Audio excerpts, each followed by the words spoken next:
El empoderamiento del paciente y su participación activa debe ser una parte fundamental en la gestión de las enfermedades crónicas como es la periodontitis. Por ese motivo, la última de las 4 P's de la atención sanitaria nos señalaba que la atención sanitaria tiene que ser participativa. Un paciente empoderado es un paciente que tiene capacidad para decidir, para satisfacer sus necesidades, resolver problemas con un criterio crítico y tener control sobre su salud. Por tanto, estos pacientes, de la mano, en colaboración con todos los profesionales sanitarios que los atienden, son capaces de asumir responsabilidad en las decisiones acerca de su salud. Para hablar del por qué los pacientes tienen que ocupar un lugar en el centro de la asistencia sanitaria, incluida la odontología, contamos con Rosa Tarragó. Hola, buenos días. Hola, Que es higienista de atención primaria y miembro del Grupo de Investigación de Cuidados de Enfermería del Instituto de Investigación Sanitaria de Aragón. Y volvemos a contar con la doctora Estefanía Laguna, periodoncista y docente en periodoncia. Muchísimas gracias a los dos por haber participado en el simposio. Estefanía, qué importante es la relación sanitario-paciente para el éxito de los tratamientos y qué pocas veces hablamos de ello. Totalmente, Agustín. No nos damos cuenta de que es un trabajo en equipo y que la parte fundamental de ese equipo es el paciente. Muchas veces pacientes con un diagnóstico complejo y nos enfrentamos a planes de tratamiento que nos pueden suscitar dudas, son un camino maravilloso porque el paciente nos acompaña y otras veces, ante patologías mucho más sencillas, no somos capaces de llegar a buen puerto porque el paciente no es capaz de colaborar o de seguir nuestros consejos.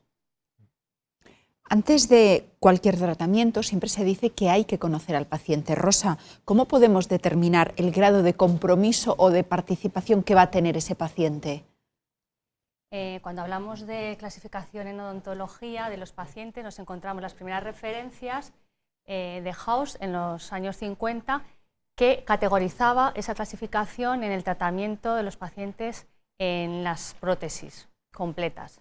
Pero de una forma más sencilla tenemos la clasificación que dividiríamos a los pacientes entre pacientes pasivos y activos dependiendo si son conscientes de la enfermedad periodontal que tienen y si están comprometidos con hacer esos cambios, si colaboran o en cambio son pasivos y no están colaborando con el tratamiento. Muy bien. Estefanía, ¿cómo identificamos al paciente activo o pasivo? ¿Qué características psicológicas los definen, ambos tipos de pacientes? Pues fíjate, Vanessa, hemos categorizado a los pacientes en activos o pasivos en función de su adherencia al tratamiento. Pero realmente las personas van a tener diferentes perfiles psicológicos. Si os fijáis en el cuadro de la pantalla, podéis ver que existen diferentes personalidades. Lo ideal o lo interesante sería conocer las características a favor que tienen estos perfiles psicológicos para establecer una comunicación fluida con nuestros pacientes activos y así poder transmitir la información y las herramientas que necesitamos para que colaboren con nosotros. De la misma manera, en estos pacientes que son pasivos y que no logramos una buena adherencia, saber a qué tipo de personalidad corresponden nos va a permitir, de alguna manera, que podamos llegar hasta ellos. Vamos a tener que ponerles en el centro de atención de todo nuestro tratamiento. Realmente durante todo el simposio llevamos hablando de la importancia y relevancia que tiene el paciente y es en este momento de empoderarle donde podemos realizar esa acción. Ok, entiendo la diferencia entre ambos tipos, pero ¿es fácil detectarla en cada uno de los pacientes? ¿Cuándo y cómo debemos detectarlos? Pues realmente yo creo que no es sencillo. De hecho, se escapa de nuestro ámbito odontológico, casi que pertenece más al ámbito de la psicología. Por eso va a ser muy importante que los profesionales de la salud oral seamos versátiles, empáticos y sobre todo tengamos una escucha activa. El cómo yo creo que va a ser vital que le dediquemos tiempo a esa primera visita, donde vamos a poder vislumbrar características de la personalidad que nos van a hacer pensar si ese paciente va a tener una actitud activa frente al tratamiento o no. Pero además debemos de seguir trabajando esa relación y seguir tejiendo cómo nos vamos a desenvolver con nuestros pacientes a lo largo de todo el plan de tratamiento. Por tanto, no es la acción de un solo día, sino que vamos a tener que ir trabajando con nuestros pacientes de la mano y, como bien decíais, acompañándoles. Claro, ahora, antes nos has expuesto un poco el problema del tiempo. Le tenemos que dedicar tiempo a nuestros pacientes, Estefanía, que es quizás uno de los mayores problemas que tenemos. Rosa, ¿crees que los avances tecnológicos nos van a poder ayudar a conocer mejor a nuestros pacientes? Sí, bueno, hoy en día disponemos de una herramienta que ha venido para quedarse, que es muy buena y muy innovadora, la trajo la pandemia. Aquí la tenemos y está a disposición de los pacientes, que es la teleodontología. Con la teleodontología podemos ya empezar a darle información a nuestros pacientes, podemos incluso hacer la primera visita, la primera cita, nos podemos empezar a ya conocer, incluso ellos a nosotros, ya nos pueden estar viendo incluso sin la mascarilla, una relación mucho más de tú a tú. Personal. Y ya podemos empezar a educar, a darle información al paciente, incluso ya le podemos indicar o chequear instrucciones de higiene oral. Hemos estado hablando de pacientes activos y pasivos, que los hemos calificado así, y hemos visto sus características psicológicas, pero claro, ¿a qué ventajas o inconvenientes, Estefanía, nos vamos a tener que enfrentar cuando vamos a querer tratar a esos pacientes? Pues mira, Agustín, un paciente que tiene una adherencia al tratamiento activa es el paciente ideal, porque va a ser un paciente colaborador y fiel. Pero sobre todo estas ventajas van a venir derivadas de que son pacientes conscientes de su enfermedad y del plan de tratamiento que vamos a seguir para conseguir controlar su patología. Son pacientes que van a entender el autocuidado. Son esos pacientes que llegan a la consulta y te dicen, mira, noté que tenía esta parte más inflamada, he intensificado la higiene oral con mi interdental, he utilizado un colutorio con clorhexidina y he conseguido controlarlo. Y por poner alguna desventaja, quizás en esas personas que tienen un perfil psicológico con tendencia obsesiva, esta ventaja puede tornarse en un inconveniente. En el otro lado tenemos a los pacientes pasivos, ¿vale? Una falta de adherencia. Y lo que van a suponer es un reto para todo el equipo. Vamos a necesitar transformarles y activarles. Una buena herramienta es hacer un refuerzo positivo y sobre todo ponerle en el centro, darle el protagonismo que se merece e intentar hacerle consciente de su enfermedad y cómo la podemos tratar. Rosa, ¿somos capaces de convertir a los pacientes pasivos en activos empoderándolos? Porque un paciente empoderado, ¿nace o se hace? Bueno, sí que los podemos ir empoderando. El empoderamiento es un proceso, ¿vale?, a lo largo del tiempo, y lo primero que tenemos que hacer, la primera clave sería que el paciente tenga esa conciencia en la enfermedad que tiene, y una vez ya es consciente puede decidir y actuar sobre la enfermedad periodontal y ya puede actuar en hacer cambios de sus hábitos que está haciendo día a día. Y además el segundo paso muy importante también sería que se comprometa con ese tratamiento. ¿Cómo conseguimos que se comprometa? Bueno, pues como profesionales sanitarios acompañándoles. Un paciente que se siente acompañado es capaz de hacer cambios más rápidos en el tiempo y además todo éxito siempre es con un trabajo en equipo. Y todo esto llega también a revierte incluso a las familias y a los cuidadores. Y en cuanto a la pregunta que me estabas haciendo, Vanessa, de si el empoderamiento se nace o se nace, pues indudablemente se va haciendo con el tiempo. Es un proceso largo en el tiempo. Hay pacientes que ya pueden estar activados, empoderados, pero otros necesitan un tiempo en el que les vamos dando información para que sepan cuál es su enfermedad periodontal. Una vez saben cuál es la enfermedad, que tienen esa enfermedad periodontal, ya son conscientes y empiezan a actuar y ya pasan a un cuarto nivel de compromiso para ir cambiando ese tratamiento. ¿Y en qué consistiría ese empoderamiento? ¿Qué técnicas tenéis? ¿Cómo lo hacéis? Bueno, lo más importante es que el paciente tenga una información veraz. Hoy en día, en Internet, nuestros pacientes tienen muchísima información de la enfermedad periodontal, pero no tienen la información de su enfermedad periodontal. Para ello tenemos que darle información de calidad y bueno, tenemos un abanico hoy en día pues con plataformas, y además sí que se ha demostrado, que lo tenía en la anterior diapositiva, que era que incluso la evidencia científica nos está diciendo que la teleodontología, toda esta información que le estamos dando a los pacientes, ya el año pasado salió una revisión sistemática en la que se mejoraba el índice de placa.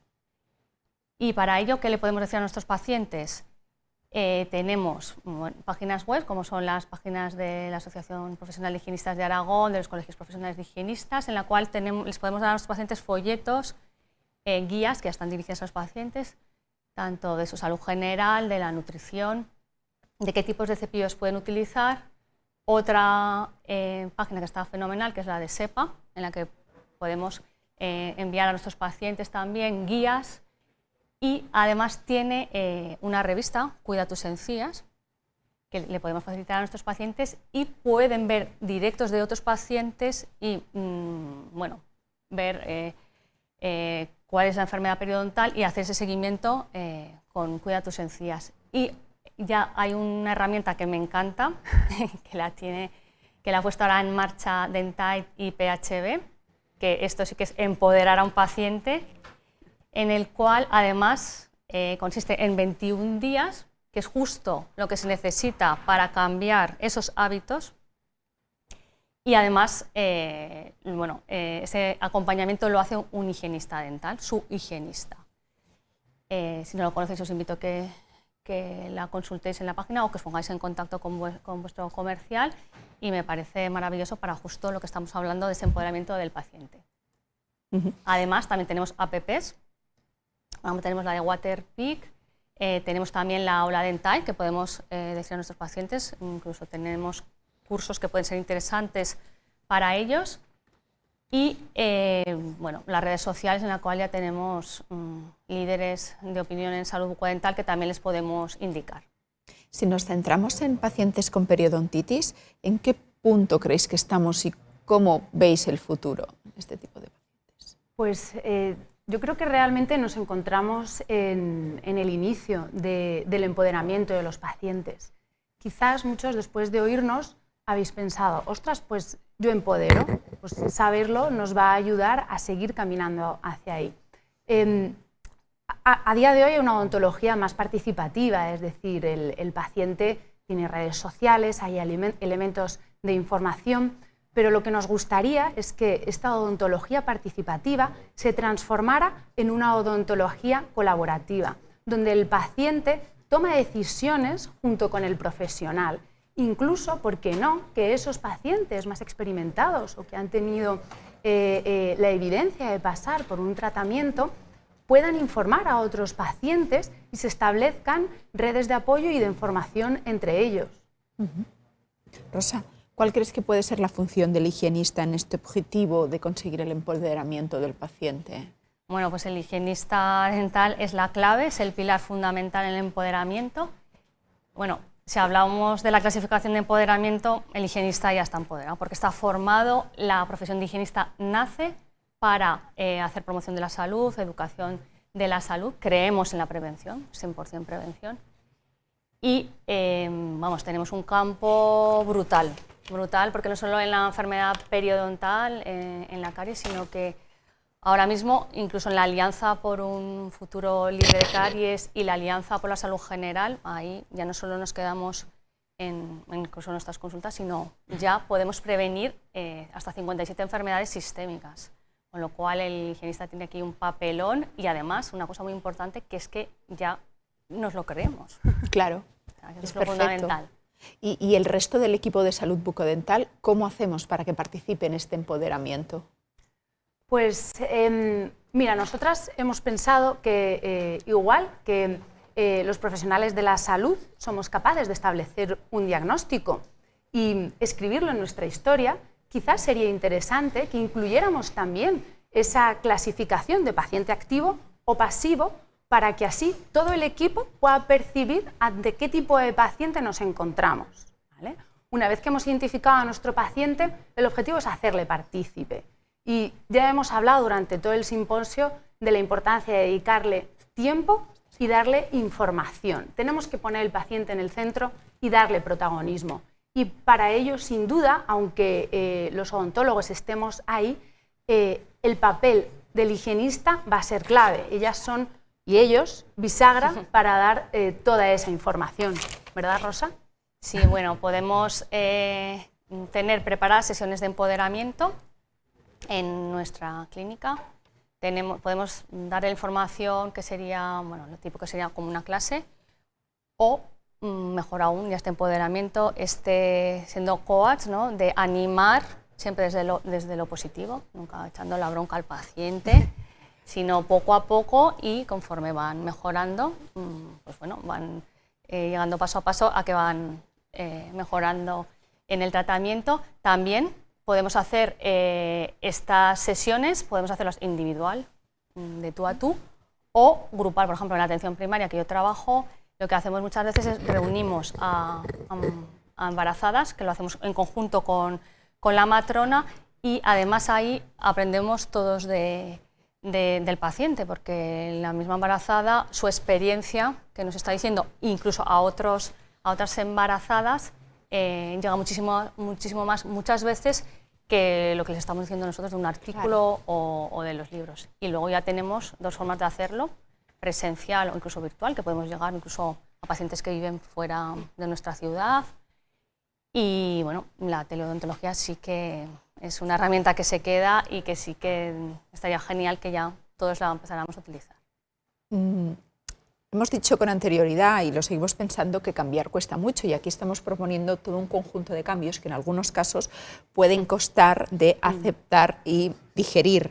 ¿Qué podríamos decirles a vuestros colegas, a vuestros compañeros de profesión, para terminar de convencerse de que hacer esto no es una pérdida de tiempo? Pues sí, yo creo que es complicado, pero quizás lo primero que deberíamos hacer todos es cuestionarnos y hacernos esa pregunta de si estamos empoderando y de si incluso nosotros estamos empoderados para empoderar, que ya es la vuelta de la vuelta. Pero es importante que hagamos ese ejercicio, porque la información y la formación a nuestro equipo y pacientes va a ser clave para lo que hemos estado viendo a lo largo de la mañana, la prevención de patologías y de escenarios que van a ser mucho más difíciles de tratar. Entonces yo animo a todos los profesionales a que comiencen a empoderar a sus pacientes y hacerles partícipes de toda la toma de decisiones que implica un plan de tratamiento en nuestra actividad diaria. Muchas gracias. Además, adelante, por favor. Sí, sí, claro. Además, la clínica va a ser más eficiente, muchísimo más eficiente. A los pacientes, que les va a aportar pues más calidad de vida. Y además a los profesionales todo esto te motiva muchísimo más, incluso la gente se puede llegar a formar más, y lo más importante, que es que todo lo que estamos haciendo lo hacemos por trabajar por mejorar la salud de nuestros pacientes, con lo cual es una satisfacción ver que tus pacientes al final van conservando esos dientes, que bueno, te vas haciéndoles ¿contento a casa? Sí. Muy bien, muchas gracias a las dos por haber estado aquí, por habernos explicado las bonanzas de tener un paciente empoderado y sobre todo de hacer una periodoncia tan participativa. Muchas gracias. A vosotros por invitarnos.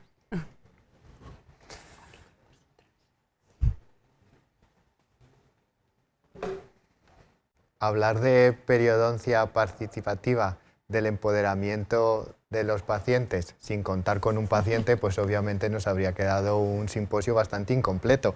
Por ese motivo, para mí es un verdadero placer presentarles a don Alfonso Gil, que viene en calidad de paciente, en este caso paciente de la doctora Laguna. Alfonso, contigo vamos a continuar hablando de la participación del paciente dentro de la atención sanitaria y de la salud. Te quiero dar las gracias por querer compartir con nosotros tu experiencia, porque la verdad es que aporta un valor diferencial a este simposio.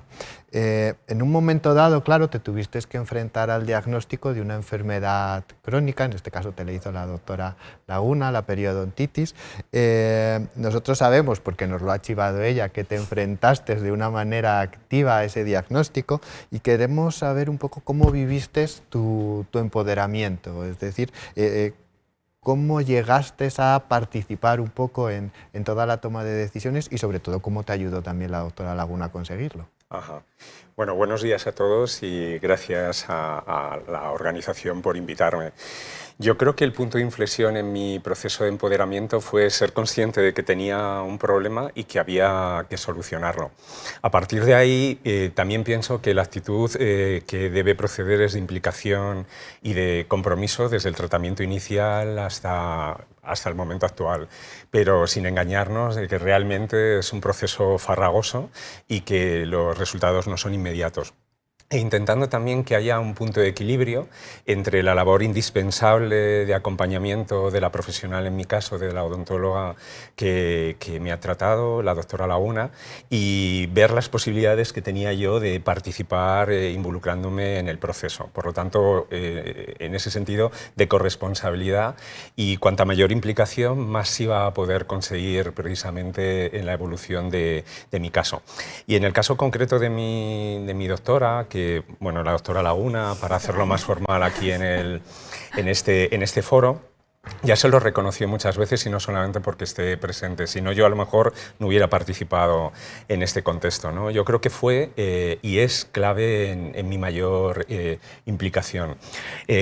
Quizá contribuyó el hecho de que nos conociéramos hace bastantes años al final de su máster de especialización en periodoncia, y al ser yo docente siempre fue muy didáctico conmigo, ¿no? Le agradezco que trascendiera el estereotipo general de la relación médico-paciente, sobre todo para crear un nexo de confianza mutua, haciéndome partícipe de sus diagnósticos y al mismo tiempo, pues no sé, aconsejándome y acompañándome en las decisiones que debíamos tomar. Alfonso, yo creo que una parte de ese empoderamiento siempre pasa por buscar información. Nos vamos todos a lo que nosotros llamamos el doctor Google y empezamos un poco a teclear. Yo no sé si en tu caso tú eso lo hiciste, y en el caso de la periodontitis te fue fácil recabar información, encontraste canales un poco adecuados y asequibles que te explicaran un poco el proceso de tu enfermedad. Pues fíjate, Agustín, yo creo que en Internet existe mucha información, pero no todo es aplicada a tus necesidades y a tu caso. Y yo quizá desde el principio, porque me pilló también más mayor, no sé si tuve un prejuicio o juicio previo acerca de que prefería intercalar la información en la relación médico-paciente, pero hacer una búsqueda más acompañada, no tanto de una forma individual a través de Internet. Yo creo que en cualquier portal hay muchísima información, pero no siempre la más accesible es la más pertinente para tu caso. Y en tu caso, ¿cómo supuso tener o sentirse partícipe en la toma de decisión cuando te diseñaron el plan de tratamiento, en los mantenimientos posteriores? ¿Crees que es relevante esa toma de decisiones y que realmente te ayuda a mejorar tu patología? Yo creo que fue clave. En un primer momento quizá pensé, y posiblemente cuando te detectan una periodontitis, posiblemente pienses en un tratamiento paliativo y que directamente te tienes que relajar casi hasta a la estabilización de tu caso. Yo creo que fue muy importante la toma de contacto inicial en la primera consulta y en las posteriores que hubo, y bueno, me sentí muy escuchado porque soy una persona que tengo bastantes, quizá por mi formación un poco de comunicación, bastantes a veces dudas hacerlo, y insistieron en la importancia de ser proactivo. Pero también, fíjate, mientras que tomaba nota y en alguna de las tarjetas, mientras que intervenían tanto Rosa como Estefanía, desde un principio, como el proceso era largo, nos fijamos un poco un proceso como a 3 niveles y con objetivos a corto, a medio y a largo plazo. A corto plazo, quizá en el tratamiento inicial lo más inmediato, que no por ello menos importante, desde un curetaje, desde la extracción de las muelas del juicio, intentar salvar una pieza, me parece que es la número 21, como que tenía como bastante mal pronóstico, y luego en cosas que parecen menores, pero en la constancia del autocuidado. Entonces, todos los cepillados no son los más correctos, uso de interproximales, de limpiador lingual, incluso a demanda, no necesariamente con la sugerencia de ella de utilizar algún colutorio con o con cloresidina, ¿no? A medio plazo, una vez que la situación está estable, yo lo definía un poco como la etapa entre revisiones, ¿no? Como la importancia de estar informado el paciente para detectar cualquier posible señal que luego tú puedas intercambiar con ella en la consulta, ¿no? Desde indicios como puede ser una posible acta, un pequeño sangrado, una inflamación de una determinada zona, ¿no? Si me saliera, por hacer una analogía de la salud bucodental, me consta que, por ejemplo, en el ámbito de la oncología, aproximadamente un 70% de las recidivas se indagan o se constatan por el intercambio de información en consulta médico-paciente. Y extrapolarlo al ámbito bucodental, por supuesto. Pero luego también a un nivel de largo plazo, porque una vez que ya constatas de que no es solamente un tratamiento paliativo, sino que te puede empoderar y que puedes conseguir más cosas, yo creo que es bueno que te informe y te acompañe, y a veces aprender a decir que no, que hay cosas que no lo ves en ese sentido, de a lo mejor algo que mejore la parte funcional o estética para tu caso. Funcional, que no lo lleva a cabo, como podría ser una cirugía ortognática o la retracción de alguna pieza en el maxilar inferior, o lo que podría ser desde un punto de vista estético rellenar alguno de los huecos que pueda haber entre tus piezas dentales, ¿no? Ahora mismo, Alfonso, estás muy bien acompañado y además nos tienes cautivados porque estamos todos pendientes de ti, pero claro, en un momento dado te tuviste que enfrentar tú solo a ese diagnóstico de periodontitis. ¿Tú crees que te hubiese sido útil conocer las experiencias de otros pacientes por todo lo que han vivido, en vez de enfrentarte solo pues, a eso que parece un abismo de incertidumbre de repente? ¿Qué es esto que padezco? Pues totalmente, Agustín. Yo creo que una experiencia y un testimonio directo me hubiera ayudado. Yo creo mucho en lo que es... Creo que me hubiera ayudado a conseguir de una forma más rápida y sobre todo a lo mejor ser más autónomo e independiente en la parte... quizá en esa parte de información que te dan y que tú consigues de una manera directa con un testimonio de temas de empatía, de temas de identificación o incluso de sinergia en la consecución de resultados, porque tú proyectas que los logros que ha conseguido otra persona los puedes conseguir tú. A mí hay un detalle, ya por acabar muy rápido, que quizá me estoy extendiendo. Yo vengo del mundo de la comunicación y a veces pensamos que la labor de prescripción viene por líderes más mediáticos, pero hay personas muy cercanas que pueden jugar un papel fundamental. Y en este caso que nos ocupa, yo creo que un paciente comprometido puede ser un prescriptor muy potente para una persona que inicia su proceso y sobre todo hacer un pequeño llamamiento a lo que es, igual que hay en otros ámbitos, laboratorios farmacéuticos o sociedades médicas, pueden instar también al paciente o a la opinión pública a tener unos hábitos cardiosaludables, de controlar el colesterol o la hipertensión, o de controlar el tema de no llegar a una osteoporosis, que se quede en un tema de osteopenia, el tema de una pérdida de masa ósea y otra serie de ámbitos concretos, o la conveniencia de revisiones o más preventivas desde un punto de vista oncológico. La labor fundamental que, además de los profesionales, tienen desde odontología, desde higienistas bucodentales, considerar al paciente como un aliado y cómplice en su tratamiento. Pues, Alfonso, te estaremos eternamente agradecidos por haber participado en nuestro simposio. Muchísimas gracias. Alfonso, yo quisiera decirte que tu testimonio va a ser tremendamente valioso para todos los pacientes que tienen que enfrentarse a lo mismo que te enfrentaste tú. Has sido tremendamente generoso a la hora de compartir con todos nosotros, con todas las personas que nos están viendo, tu experiencia. Va a ser muy útil para la comunidad odontológica, para todas las higienistas y para todos los pacientes. Muchísimas gracias. A vosotros. Gracias. Gracias. Bueno, pues una mañana intensa en conocimientos, ¿verdad, Vanessa? Por supuesto. Que va llegando a su fin. Claro que sí. Desde luego, si te parece, vamos a terminar haciendo unas pequeñas conclusiones de los aspectos más importantes de cada bloque. Empiezas tú. Va siendo tradicional la de las conclusiones. Claro Bueno, que pues sí. hemos empezado revisando que la periodontitis es una enfermedad multifactorial y que debemos prestar atención a todos los factores que son capaces de alterar el equilibrio existente entre nuestra microbiota y nuestro sistema inmune, como nos han explicado muy bien los doctores Serrano y Arredondo. Nos han dicho que el cambio de paradigma hacia un enfoque preventivo ya no tiene retorno. Los enfoques terapéuticos tienen demasiadas limitaciones y costes como para saber que tenemos que evolucionar y seguir hacia adelante. Para los doctores Laguna y Pascual, la prevención es el futuro. Además, la evidencia científica nos va demostrando la relación existente entre las periodontitis y las enfermedades sistémicas. Si había alguna duda, los doctores Mira y Herrera nos han explicado los mecanismos biológicos relacionados entre estas patologías y cómo seguramente los nuevos conocimientos sobre la microbiota oral van a acaparar nuestra atención en los próximos años. Los doctores Serrano y Carasol nos han explicado cómo realizar esa promoción de la salud desde la consulta dental de una manera muy detallada e instructiva, y además los profesionales de la salud debemos tener siempre en mente la importancia que tiene la boca en las infecciones respiratorias, tal como nos ha ejemplificado el doctor Rubén León con el SARS-CoV-2. Siempre había tenido dudas de la manera que me tenía que comunicar con los médicos de atención primaria. Por eso les agradezco muchísimo tanto a los doctores Mirabet y Carasol lo bien que nos han enseñado a realizar esta comunicación. Creo que es un primer paso muy valioso y que deberemos empezar a realizar inmediatamente. ¿Y qué os ha parecido el empoderamiento que hay que hacer de los pacientes? El paciente, el gran protagonista de la salud, así debe ser. Hemos tenido un paciente completamente empoderado que nos ha dado su testimonio y nos ha explicado cómo lo hizo. A partir de ahora tenemos que pensar que los pacientes seguramente tienen mucho que explicarnos. Gracias a Rosa y gracias a Estefanía también por su ayuda en esto.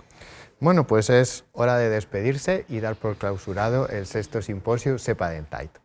Por supuesto, esperamos que hayan disfrutado todos ustedes tanto como hemos disfrutado nosotros preparándolo y presentándolo durante el día de hoy.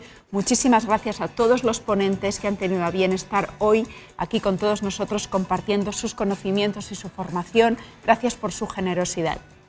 Bueno, queremos agradecer también a los equipos de SEPA y de Dentate que han trabajado muy duro para poder materializar este simposio y que haya salido todo muy bien. Desde luego, sin su trabajo esto hubiese sido imposible. Igualmente a todo el equipo técnico que ha permitido realizar esta retransmisión en directo. Han tenido unos momentos de estrés bastante serios e importantes, pero bueno, estaban rodeados de periodoncistas, no va a haber ningún tipo de problema. Y cómo no, a todos ustedes, todos los que están detrás de las cámaras, muchas gracias por confiar siempre en SEPA y en Dentate y convertir este simposium en todo un referente científico a nivel internacional. Hemos cumplido 10 años, esto es una gran amistad. Desde luego. Vanessa, ¿qué te puedo decir? Pues muchas gracias por toda tu ayuda, toda tu dedicación y todo tu trabajo en este simposio. La verdad es que sin ti esto hubiese sido una verdadera locura. Les hemos robado muchas horas a nuestras familias, o sea que ahora ya nos toca devolvérselas. Por supuesto, lo mismo digo, es un placer trabajar contigo. Igualmente. Muchas Bueno, gracias. pues ya a mí solo me queda agradecerles su asistencia a este simposio y emplazarles al siguiente. Dentro de 2 años se celebra el 7º simposio SEPA Dentate y desde este mismo momento los equipos de SEPA y Dentate empiezan a prepararlos. Nos está tocando vivir unos años cuanto menos bastante extraños y nos van a permitir que les recordemos que apostar siempre por la paz y por la salud es una muy buena idea y un trabajo en equipo. Así que pongámonos a trabajar en ellos y como nuestro logotipo juntemos todos esos corazones para convertirlos en uno muy fuerte. Sin más, un fuerte abrazo.